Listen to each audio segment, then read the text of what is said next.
உறவுகளே, நம்ம வீட்டு கோலம் பாருங்கள்.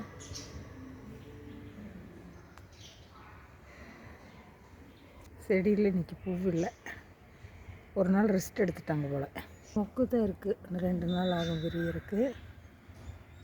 சின்ன கோலம். இன்றைக்கி நம்ம வீட்டில் கறிப்பலா பிரியாணி பாருங்க. இது கத்திரிக்காய் கொத்து. இது கறி குழம்பு கூட டேஸ்ட்டாக இருக்கும். இது மாதிரி வச்சா சுடு சாப்பாட்டில் ஒருத்தரே ஒரு 1/2 கிலோ சாப்பாடு சாப்பிட்ருவாங்க. அவ்வளோ டேஸ்ட்டாக இருக்கும்.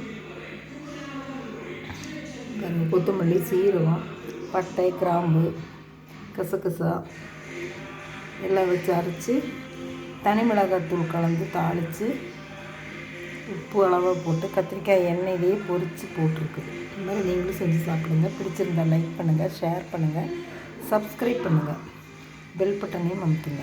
இந்த நாள் இனிய நாளாக எல்லோருக்கும் அமையட்டும். சப்ஸ்கிரைப் பண்ணாதவங்க சப்ஸ்கிரைப் பண்ணுங்கள். தேங்க்யூ.